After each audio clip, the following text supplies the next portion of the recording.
हम हैं, देश है तो आप हैं। अब हम बात करेंगे, मैं बहुत देर से सबकी बातें सुन रहा था, जिस तरीके से मनुष्य पे बात हो रही थी, शिक्षा की बात हो रही थी, पत्रकार की बात हो रही थी, शासन प्रशासन की बात हो रही थी।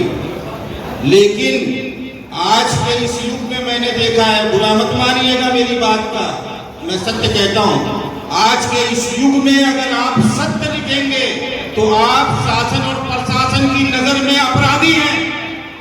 उसका जीता जागता सबूत मैं खुद हूं।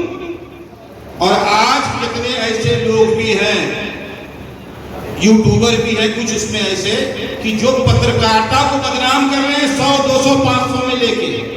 आप किसी के भ्रष्टाचार को उजागर करें, आप किसी के अपराध को उजागर करें, जैसे इससे पहले अली साहब ने कहा कि वो शक्तिशाली होता है, तो हकीकत में वो शक्तिशाली होता है और उसका सहयोग कुछ बिके हुए पत्रकार भी करते हैं और उसका परिणाम ये निकलता है कि प्रशासन आपको अपराधी बना देगा।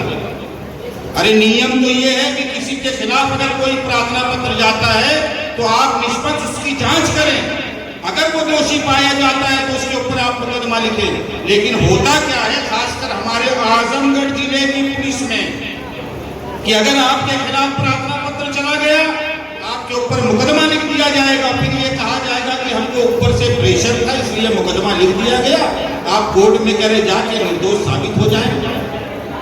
और जब किसी अपराधी के बारे में दिया जाता है तो पुलिस विभाग उसको जाकर हिदायत देता है। जैसा भी मैंने मुख्यमंत्री योगी आदित्यनाथ जी से लेकर उत्तर प्रदेश के सारे अधिकारियों को, यहाँ तक कि आजमगढ़ पुलिस को भी एक्स पे मैंने 9 तारीख को लिखा था कि कुछ लोगों द्वारा हमें अभद्र भाषा का इस्तेमाल किया गया, जान से मारने का इस्तेमाल किया गया, कठमुल्ला शब्द इस्तेमाल किया गया, आपत्तिजनक शब्दों का प्रयोग किया गया और बाकायदा सोशल मीडिया पे कहा गया कि मार देंगे, काट देंगे, तोड़ देंगे, पीट देंगे।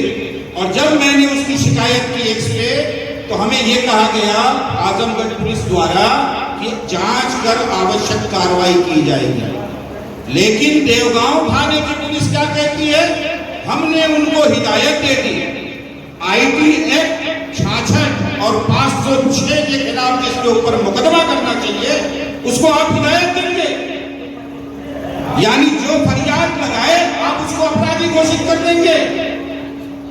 मैंने झोला छाप डॉक्टरों के विरुद्ध अभियान चलाया, माननीय मुख्यमंत्री योगी आदित्यनाथ जी का आदेश था कि झोला छाप डॉक्टरों पे कार्रवाई होगी, झोला छाप डॉक्टरों पे कार्रवाई हुई।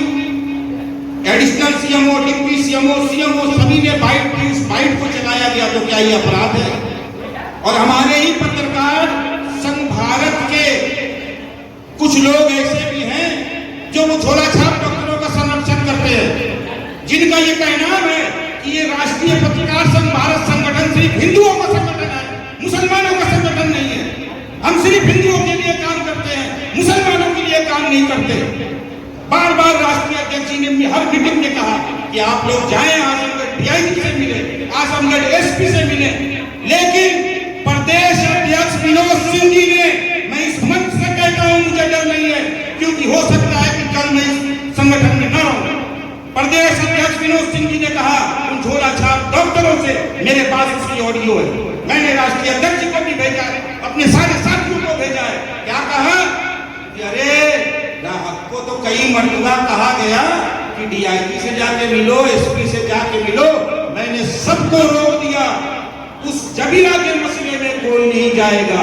हम लोग तो सिर्फ ये संगठन जो बनाए हैं सिर्फ हिंदुओं के लिए बनाए हैं, मुसलमानों के लिए नहीं बनाए।